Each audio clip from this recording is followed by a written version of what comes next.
All right, so today is day 165 of the 1 year chronological Bible plan, and we're going to be continuing on 2nd Kings, 1st Kings. We're going to be starting 2nd Kings, continuing on 1st Kings and 2nd Chronicles as well. Let's get into it. 2nd Kings 1. The Lord's judgment on Ahaziah. After Ahab's death, Moab rebelled against Israel. Now Ahaziah had fallen through the lattice of his upper room in Samaria and injured himself. So he sent messengers saying to them, "Go and consult Baal-zebub, the god of Ekron, to see if I will recover from this injury." But the angel of the Lord said to Elijah the Tishbite, "Go up and meet the messengers of the king of Samaria and ask them, is it because there is no God in Israel that you are going off to consult Baal-zebub, the god of Ekron? Therefore this is what the Lord says, you will not leave the bed you are lying on, you will certainly die." So Elijah went. When the messengers returned to the king, he asked them, "Why have you come back?" "A man came to meet us," they replied, "and he said to us, 'Go back to the king who sent you and tell him this is what the Lord says. Is it because there is no God in Israel that you are sending messengers to consult Baal-zebub, the god of Ekron? Therefore you will not leave the bed you are lying on. You will certainly die." The king asked them, "What kind of man was it who came to meet you and told you this?" They replied, "He had a garment of hair and had a leather belt around his waist." The king said, "That was Elijah the Tishbite." Then he sent to Elijah a captain with his company of 50 men. The captain went up to Elijah, who was sitting on top of a hill, on the top of a hill, and said to him, "Man of God, the king says, come down." Elijah answered the captain, "If I am a man of God, may fire come down from heaven and consume you and your 50 men." Then fire fell from heaven and consumed the captain and his men. At this, the king sent Elijah another captain with his 50 men. The captain said to him, "Man of God, this is what the king says, come down at once." "If I am a man of God," Elijah replied, "may fire come down from heaven and consume you and your 50 men. Then the fire of God fell from heaven and consumed him and his 50 men. So the king sent a third captain with his 50 men. The third captain went up and fell on his knees before Elijah. "Man of God," he begged, "please have respect for my life and the lives of these 50 men, your servants. See, fire has fallen from heaven and consumed the first two captains and all their men, but now have respect for my life." The angel of the Lord said to Elijah, "Go down with him. Do not be afraid of him." So Elijah got up and went down with him to the king. He told the king, "This is what the Lord says. Is it because there is no God in Israel for you to consult that you have sent messengers to consult Baal-zebub, the god of Ekron? Because you have done this, you will never leave the bed you are lying on. You will certainly die." So he died according to the word of the Lord that Elijah had spoken. Because Ahaziah had no son, Joram succeeded him as king in the 2nd year of Jehoram, son of Jehoshaphat, king of Judah.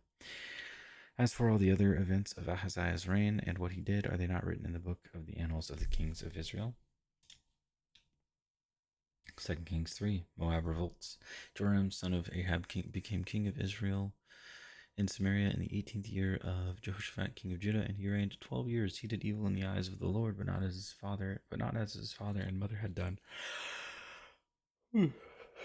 He got rid of the sacred stone of Baal that his father had made. Nevertheless, he clung to the sins of Jeroboam, son of Nebat, which he had caused Israel to commit. He did not turn away from them. Now Mesha, king of Moab, raised sheep, and he had to pay the king of Israel a tribute of 100,000 lambs and the wool of 100,000 rams.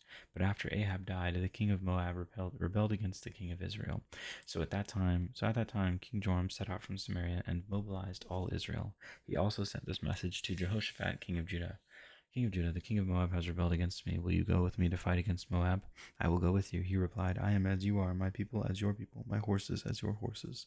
"By what route shall we attack?" he asked. "Through the desert of Edom," he answered. So the king of Israel set out with the king of Judah and the king of Edom. After a roundabout march of 7 days, the army had no more water for themselves or for their animals with them. "What?" exclaimed the king of Israel. "Has the Lord called us 3 kings together only to deliver us into the hands of Moab?" But Jehoshaphat asked, "Is there no prophet of the Lord here, through whom we may inquire of the Lord?" An officer of the king of Israel answered, "Elisha, son of Shaphat, is here. He used to pour water on the hands of Elijah." Jehoshaphat said, "The word of the Lord is with him." So the king of Israel and Jehoshaphat and the king of Edom went down to him. Elisha said to the king of Israel, "Why do you want to involve me? Go to the prophets of your father and the prophets of your mother." "No," the king of Israel answered, "because it was the Lord who called us 3 kings together to deliver us into the hands of Moab."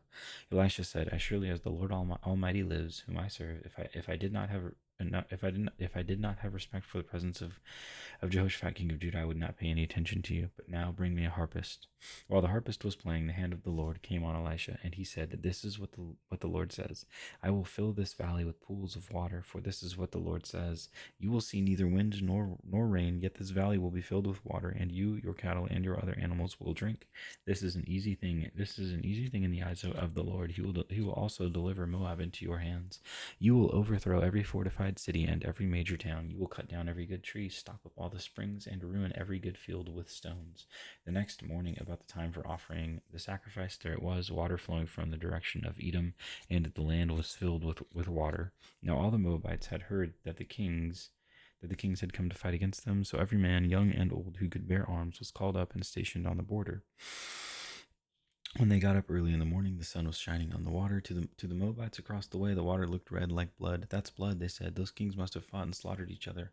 Now to the plunder, Moab."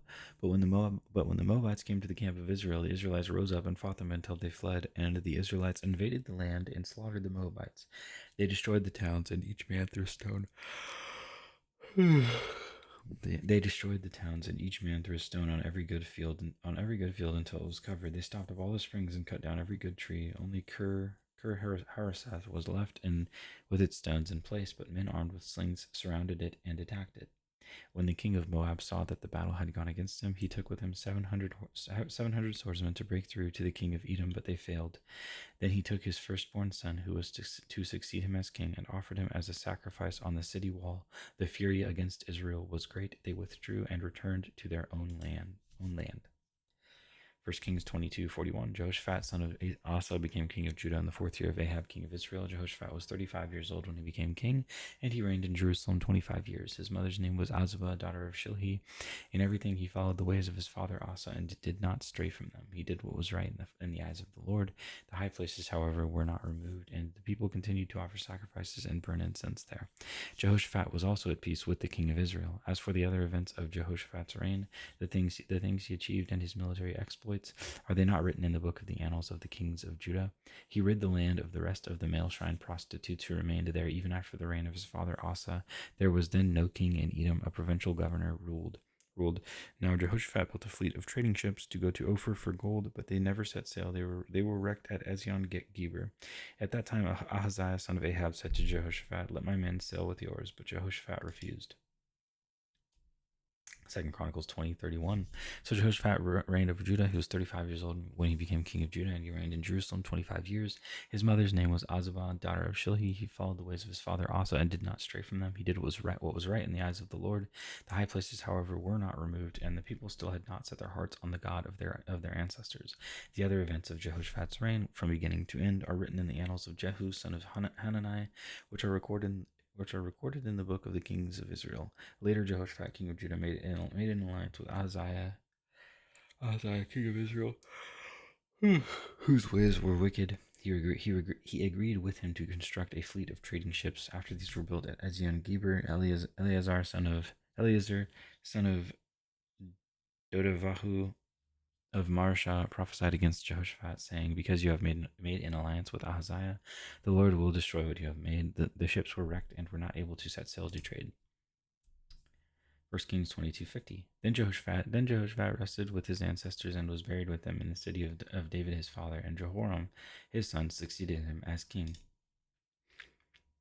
2 Chronicles 21. Then Jehoshaphat rested with his ancestors and was buried with them in the city of David, and Jehoram his son succeeded him as king. Jehoram's brothers, the sons of Jehoshaphat, were Azariah, Jehiel, Zechariah, Azariahu, Michael, and Shephatiah. All these were sons of Jehoshaphat, king of Israel. Their father had given them many gifts of silver and gold and articles of value, as well as fortified cities in Judah. But he had given the kingdom to Jehoram because he was his firstborn son. Jehoram, king of Judah. When Jehoram established himself firmly over his father's kingdom, he put all his brothers to the sword, along with some of the officials of Israel. 2 Kings 8:16. In the 5th year of Joram son of Ahab, king of Israel, when Jehoshaphat was king of Judah, Jehoram son of Jehoshaphat began his reign as king of Judah. He was 32 years old when he became king, and he reigned in Jerusalem 8 years. He followed the ways of the kings of Israel, as the house of Ahab had done, for he married a daughter of Ahab. He did evil in the eyes of the Lord. Nevertheless, for the sake of his servant David, the Lord was not willing to destroy Judah. He had promised to maintain a lamp for David and his descendants forever. In the time of Jehoram, Edom rebelled against Judah and set up its own king.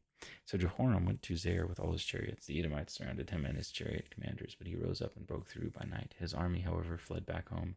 To this day, Edom has been in rebellion against Judah. Libnah revolted at the same time. 2 Chronicles 21:5. Jehoram was 32 years old when he became king, and he reigned in Jerusalem 8 years. He followed the ways of the kings of Israel, as the house of Ahab had done, for he married a daughter of Ahab. He did evil in the eyes of the Lord. Nevertheless, because of the covenant the Lord had made with David, the Lord was not willing to destroy the house of David. He had promised to maintain a lamp for him and his descendants forever. And that is day 165.